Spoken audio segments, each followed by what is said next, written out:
దేవునికి స్తోత్రం. మీ అందరికీ కూడా వందనములు.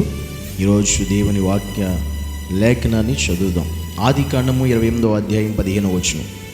ఇదిగో నేను నీకు తోడై ఉండి నువ్వు వెళ్ళు ప్రతి స్థలమందు నిన్ను కాపాడుచు ఈ దేశమునకు నిన్ను మరలా రప్పించెదను.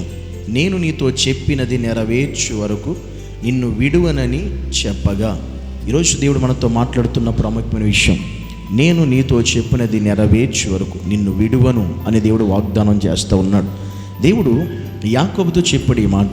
యాకోబుతో దేవుడు చెప్తున్నాడు, ఇదిగో నేను నీకు తోడై ఉంటా, నువ్వెక్కడికి వెళ్ళినా ఏ స్థలానికి వెళ్ళినా నేను నీకు తోడై ఉండి నిన్ను కాపాడుతూ ఉంటాను. అంటే నీకే అపాయం రాదు, నీకే కీడు జరగదు, నీకే నష్టం జరగనివ్వను, ఏ పరిస్థితి నీకు రాను. నువ్వెక్కడికి వెళ్ళినా నీకు తోడై ఉంటాను, నేను కాపాడుతుంటాను. ఈ దేశం మరలా నేను రప్పిస్తాను. నేను నీతో ఏదైతే చెప్పానో, అంటే నేను ఏదైతే నీకు వాగ్దానం చేశానో, ఏదైతే నీకు నేను మాట ఇచ్చానో అది నెరవేరే వరకు నేను నిన్ను విడిచిపెట్టను అని దేవుడు మాట్లాడాడు. ఎస్, దేవుడు నిజమే. ఈరోజు దేవుడు నీకు ఏదైతే వాగ్దానం చేశాడో ఆ వాగ్దానం నీ జీవితంలో నెరవేరు వరకు ఆయన నిన్ను విడిచిపెట్టడు.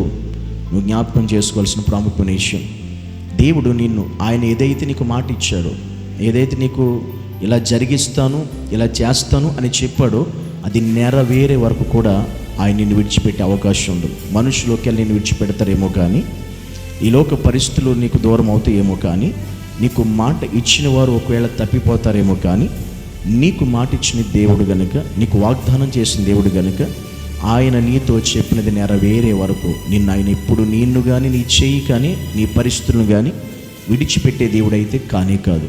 నీతో చెప్పింది ప్రతీదీ ఆయన చేస్తాడు. చేసే వరకు నిన్ను విడిచిపెట్టని గొప్ప దేవుడు ఈరోజు మనం కలిగి ఉన్నాం. అలాంటి దేవుని సన్నిధిలో మనం ఆయన ఘనపరుస్తూ ఉన్నాం. కనుక ఈరోజు ఈ మాట, ఈ వాగ్దానం నీకు జ్ఞాపకం వస్తుంది. నీకు దేవుడు ఏ మాట ఇచ్చాడో, ఏ వాగ్దానం చేశాడో అది జ్ఞాపకం చేసుకో. అది నెరవేరే వరకు ఒకవేళ నీకున్న పరిస్థితి బట్టి దేవుడు నన్ను విడిచిపెట్టేశాడేమో, దేవుడు నన్ను పక్కన పెట్టేశాడేమో, దేవుడు నాకు దూరం అయిపోయాడేమో అని ఒకవేళ ఆలోచన కలుగున్నావేమో, అవ్వడు.